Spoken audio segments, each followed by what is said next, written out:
Is there a simple way to make your Zoom calls look less boring? How can you spice them up and make them more appealing? Is there any way to get people to actually watch your Zoom videos? Let's find out. My name is Chris Cruz. I've spent almost 20 years traveling the country, talking into microphones and mixing on turntables. Now, I do it all from home. Let me show you how. This is Home Studio Catalyst.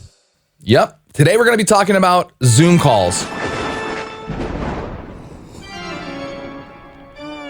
Riveting stuff, am I right? But in all seriousness, your Zoom calls don't have to be boring. Unfortunately, recording your Zoom call and then just posting it to social media really is boring, but it doesn't have to be.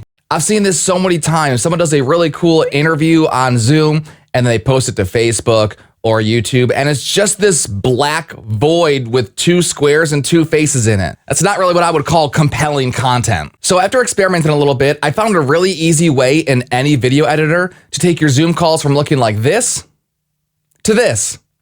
Now, I know it looks like there's a lot of steps involved there and there's a lot going on, but it's honestly a really simple process. So with a little know-how and maybe about 10 minutes of free time, you can take your recorded Zoom calls looking from just a plain old forgettable call to something really cool and eye-catching. As always, these tips work in any major video editor, Adobe, Final Cut, Sony Vegas. I happen to use PowerDirector and it works just fine. Before I show you how, make sure you are subscribed to the channel if you're a fellow content creator, if you're putting out YouTube videos, if you're a Twitch streamer, maybe you've got your own podcast. I post new videos every single week with tips to help you make your content more compelling. Now let's jump into our video editor and give our Zoom call a much better look in just a couple of minutes.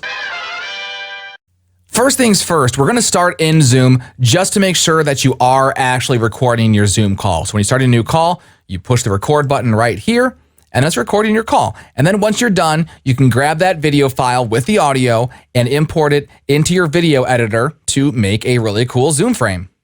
Now let's jump into my all-time favorite free thing on planet Earth, Canva, to make a really cool background for our Zoom call. First thing you want to do is create a new design. Again, this is completely free. You're going to want to make the dimensions custom size, 1920 by 1080, which I already have in there, but we'll type it in just so you can see how to do it. 1920 by 1080, create new design. Now this is going to be the exact same dimensions, 16 by 9, as your video, and we can create a really cool background for your Zoom call. What's nice about Canva, there's a lot of stuff already built in. So let's say you're doing something like something with a rock band. You want like a metal background. Cool, bam, done. It's right there. It takes one click. It takes 1 second.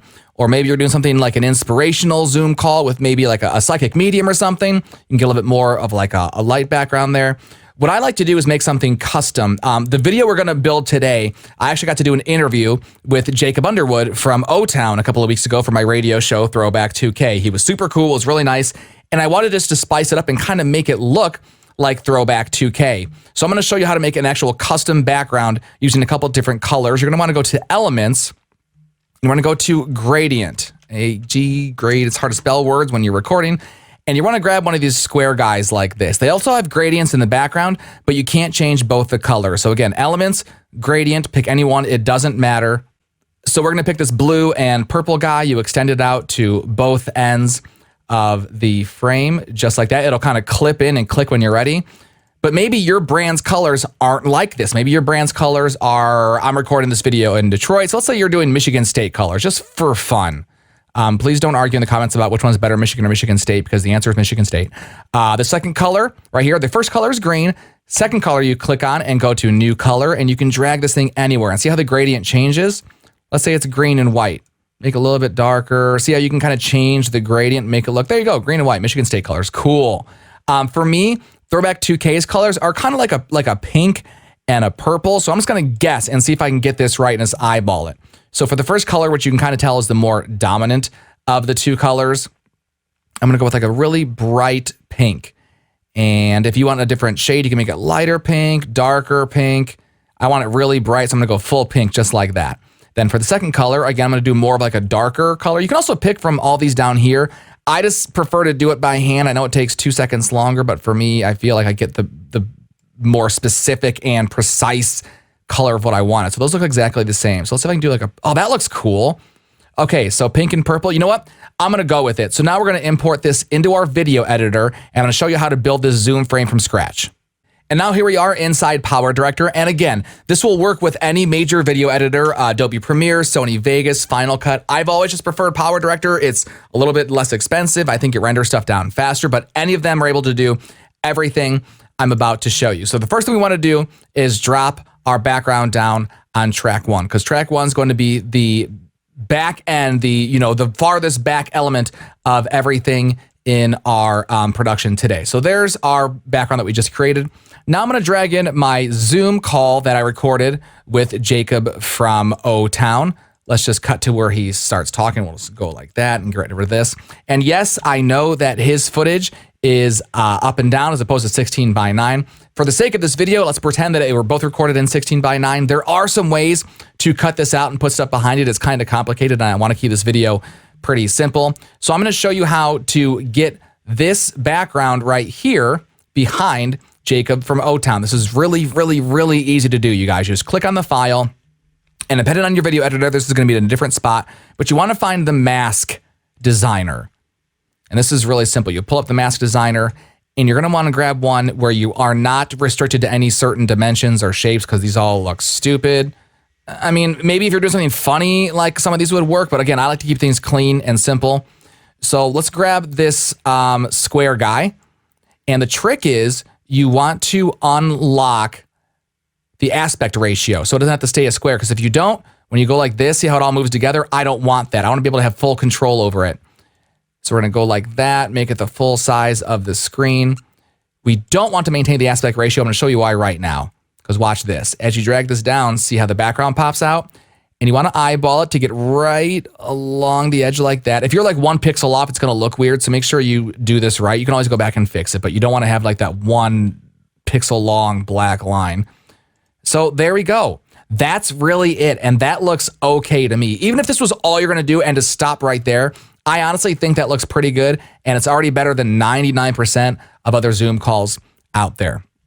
Now, let's say you actually want to have this a little bit more closer to the middle so it's not touching the edges. No big deal. Just grab the file. We're going to bring it in a little bit. Let's say you like that. Center it back in the middle where we were before.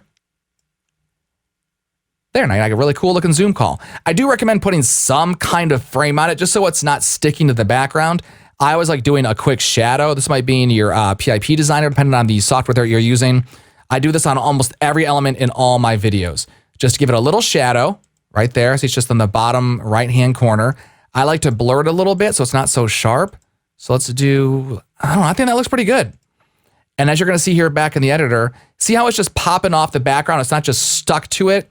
I honestly think that just looks, again, just my opinion, just a little bit better than having it just stick to the background. Now, that's cool, but how do we add a couple more elements to even spice it up even more? I brought my logo in from my radio show, Throwback 2K. We're going to drop that on track number 3, which puts it in front of everything, and I'll show you why we're doing that here in about 2 seconds. What I like to do is just to show off a little bit of the 3D aspect. I like to have the logo just a tad in front of the Zoom call, just a little bit, just to show you, oh, cool, there's like different layers to it. So let me make it a little bit bigger so it's easier to read. And don't get crazy with it. Don't make the logo too big. I think that's a little too much. Let's go back to where we were. Like that. And again, we're going to add that shadow to it. We're using the PIP designer. Go right back to shadow, and then we're going to blur it out right here. Shadow, 1, 2, 3. I think that's actually too much shadow for that thing. Let's do like 1.5 just to take half of it away. See how that looks? Cool. Looks good to me. Okay, so that's cool. I also like to add a little motion to the logo. Again, just one more thing to keep people's attention. So I like to go to effects here. And again, every editor is going to be a little bit different, but I know there's a glitch effect in here in PowerDirector that makes the element just kind of, it's cool. It just makes it move it a little bit. You're going to see what it looks like. And it's just something to get people's attention while they're watching the video. You're going to see here how the logo is going to move around a little bit. Let me lower this image quality. We talked about it last week, because this is just way too much for my computer to render all at once in 4K. It's just insane. Another thing too, if you're doing these Zoom calls, you don't need to mix it down in 4K, just my opinion, unless you have other elements in there, because those Zoom calls are not recorded at 4K. I think, 1920 by 1080 is fine. But see how that logo's moving around a little bit? And again, I might lessen the motion here a little bit, but I think it just looks cool. It adds just a little something to spice up your Zoom call. Now, maybe the person you're chatting with has their own logo, like O-Town has their new logo. I want to put that right here. And it doesn't matter if it's on track 3 or 4 because we're going to have them in different places on the video. So don't worry about it being in front of the Throwback 2K logo because we're going to put it down here. We can kind of do it like that. Same deal. I wouldn't put the same motion effect on both of them. I think that can be distracting. Maybe you want it a little bit smaller so it's not interfering with the actual Zoom call. You can just go like that, drag it down there. Or maybe you want, an Instagram handle here and an Instagram handle here. You can do all that stuff. But just that took us, 5-6 minutes? Look how much better that looks compared to just plain old, boring, black background Zoom call. Again, this wasn't a lot of work. Everything we did was completely free, and there's a million different ways to do this. But I think it just looks a lot better and really spices up your Zoom calls in just a couple of minutes. And really the major thing is figuring out that mask feature on your video editor, masking off the corners so you can get the background behind the Zoom call. And there you go. And again, in the future, make sure that your guests are filming in 16:9, not with their phones up and down. But Jacob, I love you. I forgive you. And that's how you take your Zoom calls from looking drab to fab. Are people still saying that? I should probably just not say that anymore. And that's how you give your Zoom calls a refreshing coat of paint in just a couple of minutes. I would definitely experiment to make sure that the call looks like you or looks like your brand. So make sure all the colors match, your logo matches, stuff like that. But just fool around and have some fun with it and see what you can come up with. And if you do use any of the tips in this video, make sure you post a link down below in the comments so I can check out what you created. Or we can just comment about how we all hate doing Zoom calls in 2021. I'm Chris Cruz. Thanks for watching. We'll see you on the next one.